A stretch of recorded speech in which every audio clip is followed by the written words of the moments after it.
Welcome to सद्भावना news and I am Poonam Sharma. इस बार पितृपक्ष की शुरुआत इस साल 20 सितंबर से हो रही है। यह भाद्रपद के शुक्ल पक्ष की पूर्णिमा तिथि होगी और हर साल इसी तिथि से पितृपक्ष की शुरुआत होती है। वहीं अश्विन महीने की अमावस्या यानी 6 अक्टूबर को पितृपक्ष खत्म हो जाएगा।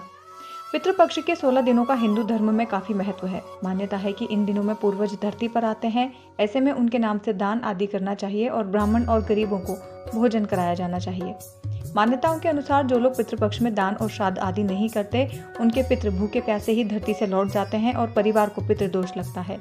श्राद्ध और तर्पण में श्रद्धा और शुद्धता का भी विशेष ध्यान रखना चाहिए। खासकर भोजन कराने से जुड़े कुछ ऐसे नियम हैं जिनका विशेष ध्यान रखना चाहिए। आइए जानते हैं इन नियमों के बारे में। श्राद्ध के बाद सोने, चांदी, कांसे और तांबे के बर्तन पर ही ब्राह्मण को भोज कराना अच्छा माना जाता है।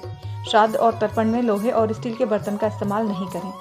ऐसी मान्यता है कि चांदी के बर्तन में भोजन कराने से पुण्य प्राप्त होता है, पितृ भी तृप्त होते हैं।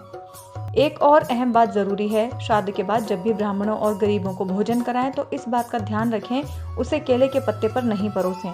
मान्यता है कि इससे पितरों को तृप्ति नहीं मिलती। श्राद्ध पर भोजन के लिए ब्राह्मणों को दक्षिण दिशा में बैठाएं। ऐसी मान्यता है कि दक्षिण में पितरों का वास होता है। ब्राह्मणों को भोजन कराने के बाद उन्हें कपड़े, अनाज, दक्षिणा आदि दें और उनका आशीर्वाद लें। इसका भी ध्यान रखें कि गाय, चींटी, कुत्ते, कौवे और देवता को भोजन कराने के बाद ही ब्राह्मणों को भोजन कराना चाहिए। बगैर ब्राह्मण भोज के पितृ भी भोजन नहीं लेते हैं।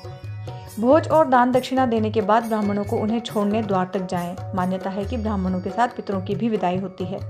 ब्राह्मणों के भोजन के बाद ही स्वयं और अपने रिश्तेदारों को भोजन कराएं। बहन, दामाद और भांजे को भी भोजन अवश्य कराएं। उनके भोजन के बिना पितृ प्रसन्न नहीं होते। कुत्ते और कौवे का भोजन कुत्ते और कौवे को ही खिलाया जाए। देवताओं और चींटी के नाम पर निकाले भोजन को गाय को खिलाया जा सकता है। Powered by Arthros Clinic, a dedicated center for arthroscopy and sports injuries.